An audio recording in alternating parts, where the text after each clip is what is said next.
Hey everyone, welcome back to my channel. It is a dreary day in Maryland. Not one little ray of sunshine, so I've decided to do another Harry Potter video. We are doing the Pottermore Sorting Hat quiz together. Now recently I saw Tessa Netting did a redo of her Pottermore quiz, and she used a website called Wizardmore, and it seems pretty legit. The first time I ever took the Pottermore quiz was back when Pottermore started in 2012, and I was sorted into Slytherin.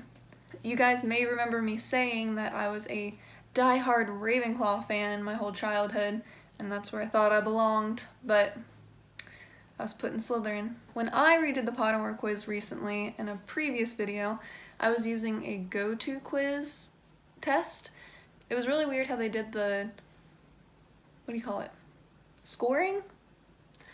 Because it was like 100% for each house, which you'd think it would be like 100% for all the houses total.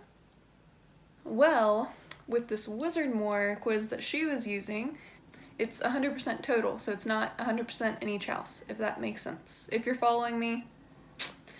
The go-to quiz that I took was, I actually ended up in Slytherin again, but Ravenclaw was really close behind. So that's my second house, but let's double check. See if I'm in Slytherin. I am linking the quiz down below so you can go ahead and go there. So let's start the extended sorting hat quiz on Wizardmore. Alright, the first question, dawn or dusk? Let's go with dusk. Forest or river? I like to be by the water. Maybe it's because I'm a water sign. Moon or stars? Well, I'm a Cancer and the moon is my ruling planet, so I'm always going to pick the moon. Which of the following would you most hate people to call you? Ordinary, ignorant, cowardly, or selfish? I'm gonna go with ordinary. After you have died, what would you most like people to do when they hear your name? Miss you but smile, ask for more stories about your adventures, think with admiration of your achievements, or I don't care what people think of me after I'm dead. It's what they think of me when I'm alive that counts. I am going to choose ask for more stories about my adventures, because I live to travel and I love telling people about traveling. How would you like to be known in history? The wise, the good, the great, the bold. I always want to be known as smart, so I'm going to pick the wise. Given the choice, would you rather invent a potion that would guarantee you love, glory, wisdom, or power? Wisdom. I want to be smart. My brother is super smart, and I want to be smart. I am smart, just not as smart as him. He's a true Ravenclaw. Once every century, the flutterby bush produces flowers that adapt their scent to attract the unwary. If it lured you, it would smell of a crackling log fire, the sea, fresh parchment, or home. Definitely the sea. I've always wanted to live at the beach. I think a crackling log fire would be like a close second though. 4 goblets are placed before you. Which would you choose to drink? The foaming, frothing, silvery liquid that sparkles as though containing ground diamonds. The smooth, thick, rich purple drink that gives off a delicious smell of chocolate and plums. The golden liquid so bright that it hurts the eye and makes sunspots dance all around the room. Or the mysterious black liquid that gleams like ink and gives off fumes that make you see strange visions. Obviously, the delicious smelling one that smells like chocolate and plums. Why would you drink anything that didn't smell good? What kind of instrument most pleases your ear? The violin? Definitely not. The trumpet? No. The piano? Obviously. And the drum. You enter an enchanted garden. What would be the most Can't even read. What would you be most curious to examine first? The silver-leafed tree bearing gold apples, the fat red toadstools that appear to be talking to each other, the bubbling pool in the depths of which something luminous is swirling, or the statue of an old wizard with a strangely twinkling eye? Definitely the bubbling pool. What's swimming down there? I don't know. 4 boxes are placed before you. Which would you try to open? The small tortoise shell box, embellished with gold, inside which some small creature seems to be squeaking. The gleaming jet black box with a silver lock and key, marked with a mysterious rune that you know to be the mark of Merlin. The ornate golden casket, standing on clawed feet, whose inscription warns you that both secret knowledge and unbearable temptation lie within.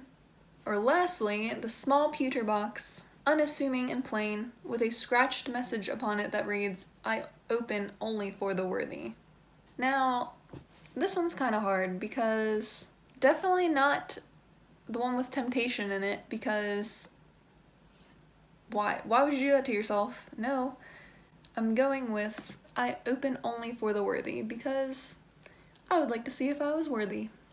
A troll has gone berserk in the headmaster's study at Hogwarts. It's about to smash, crush, and tear several irreplaceable items and treasures.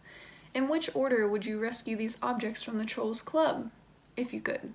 So it looks like you have a perfected cure for dragonpox, student records going back 1,000 years, and a mysterious handwritten book full of strange runes. So in what order would you save those 3 things? And I think, honestly, if I'm being honest with myself, I would save the mysterious handwritten book first, and then the nearly perfected cure for dragonpox, and then the student records. Which of the following do you find most difficult to deal with? Hunger, cold, loneliness, boredom, or being ignored? Now, being cold, I'm always cold. That sucks. Loneliness sucks. Boredom, you're only bored if you make yourself bored. There's always something to do, like reading. So being ignored. I hate to be ignored. Which would you rather be? Now, I feel like this one tells a lot about someone. Envied, imitated, trusted, praised, liked, or feared. Definitely not envied, because I feel like that could get you into some trouble. Not feared also could get you into trouble. And why would you want to be feared? I want to be liked. I want people to like me. If you could have any power, which would you choose? Read minds, invisibility, superhuman strength, speak to animals, change the past, or change your appearance at will. Anytime I think about reading minds, I always think, what if you couldn't turn it off? What if you always had someone's thoughts in your heads? So not picking that one. So invisibility would be cool, but what if you got stuck invisible? Don't want that. Superhuman strength never interested me. Speaking to animals, change the past, that means you change the future. And so I would like to change my appearance at will. How cool would that be? I don't know. You could just be anything. That's pretty cool. What are you most looking forward to learning at Hogwarts? Apparition and disapparition, which is basically teleporting. Transfiguration, turning something into something else. Flying on a broomstick, hexes and jinxes, all about magical creatures. Secrets about the castle, or every area of magic that I can. I definitely want to learn every area of magic that I can. Why wouldn't you want to learn everything? There's just not one thing I want to learn. I want to learn it all. Teach me all the magic, please. Which of the following would you most like to study? Centaurs, goblins, merpeople, ghosts, vampires, werewolves, or trolls? See, I think when I first took this quiz, I said merpeople. I have no idea why. I think that's what I picked, like on the Pottermore sorting quiz when I got that question the first time. Now that I'm more knowledgeable in the Harry Potter universe, I would pick centaurs because they are into astrology as well, but it's different than the human astrology, and I'd love to learn like what exactly that would be. I don't know. Just really interests me. You and 2 friends need to cross a bridge guarded by a river troll who insists on fighting one of you before he will let you all pass. Do you attempt to confuse the troll into letting all 3 of you pass without fighting? Suggest drawing lots to decide which of you will fight? Suggest that all 3 of you should fight without telling the troll? Or volunteer to fight? I may be judged on this one, but I would suggest that all of us fight without telling the troll.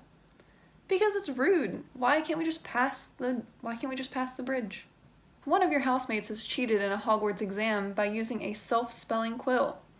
Now he has come top of the class in charms, beating you into second place. Professor Flitwick is suspicious of what happened. He draws you to one side after his lesson and asks you whether or not your classmate used a forbidden quill. What do you do? Lie and say you don't know, but hope that somebody else tells the teacher the truth. Tell Professor Flitwick that he ought to ask your classmate, and resolve to tell your classmate that if he doesn't tell the truth, you will. Tell Professor Flitwick the truth. If your classmate is prepared to win by cheating, he deserves to be found out. Also, as you are both in the same house, any points he loses will be regained by you. You would not wait to be asked to tell Professor Flitwick the truth. If you knew somebody was using a forbidden quill, you would tell the teacher before the exam started. I definitely wouldn't tell on him, but I wouldn't lie. So the option I would choose is tell the teacher he ought to ask your classmate, and then tell my classmate if he doesn't tell the truth, I will, but I won't tell on him. I'll just scare him into it, you know? A muggle confronts you and says that they are sure you are a witch or wizard. Do you? Ask what makes them think so. Agree and ask whether they'd like a free sample of a jinx, but how would they know what a jinx is? Agree and walk away, leaving them to wonder whether you are bluffing. Or tell them that you are worried about their mental health and offer to call a doctor. I would ask them what makes them think so. Which nightmare would frighten you the most? Standing on top of something very high and realizing suddenly that there are no hands or foot rails, nor any barrier to stop you from falling. An eye at a keyhole of the dark, windowless room in which you are locked. Waking up to find out that neither your friends nor your family have any idea who you are. Or being forced to speak in such a silly voice that hardly anybody can understand you and everyone laughs at you. All of these would suck. Let's be real. But I think the voice is the least frightening one. Standing on top of a building, that's terrifying. Being locked in a dark room, that's terrifying. And if your friends and family don't recognize you, that's terrifying. I think I'm gonna go with locked in a windowless room. Which road tempts you most? The wide, sunny, grassy lane, the narrow, dark, lantern-lit alley, the twisting, leaf-strewn path through the woods, or the cobbled street lined with ancient buildings? Definitely the narrow, dark, lantern-lit alley. Late at night, walking alone down the street, you hear a particular cry that you believe to have a magical source. Do you? Proceed with caution, keeping one hand on your concealed wand and an eye out for any disturbance. Draw out your wand and try to discover the source of the noise. Draw out your wand and stand your ground. Or withdraw into the shadows and await developments while mentally reviewing the most appropriate defense and offensive spells, should trouble occur. I definitely am going to draw out my wand and try to discover the source of the noise, because I am that girl in the scary movies that when they hear something, they go try to find out what it is. Ugh. That's just me. I would probably be killed first in a scary movie. If you were attending Hogwarts, which pet would you choose to take with you? So there's a bunch of options, but basically it's a cat, an owl, or a toad. Now I would take a cat. So we have tabby cat, Siamese cat, ginger cat, black cat, white cat. We own a Siamese cat right now, so I'm gonna go with Siamese. And I always loved Siamese cats because they have blue eyes. Now, black or white. Anytime I play chess, I pick the white pieces, so I'll go with white. Heads or tails, I always choose tails, always. And left or right, I always choose right. And now we have the results. In last place, with 600 points and 16%, we have Hufflepuff. In third place, we have 875 points and 24%, which is Gryffindor. Tied for first and second place, we have 1,100 points and 30%, Ravenclaw and Slytherin. I'm honestly not surprised. Like I said in a video before, I'd be a hat stall. It would take over 5 minutes for the sorting hat to decide whether to put me in Slytherin or Ravenclaw, but I know I lean more towards Slytherin. I just know it. Thank you guys for watching this video. I really enjoyed making it. I love doing anything Harry Potter related. I'm obsessed, just like a ton of people. So, what a great community though. Thumbs up this video if you enjoyed it. Make sure you subscribe to my channel. I put out a new video every week. Comment down below what house you got if you followed along, and I'd love to know your percentages as well. Well, there you have it. The end of the video. It was a magical one. Thank you guys for watching.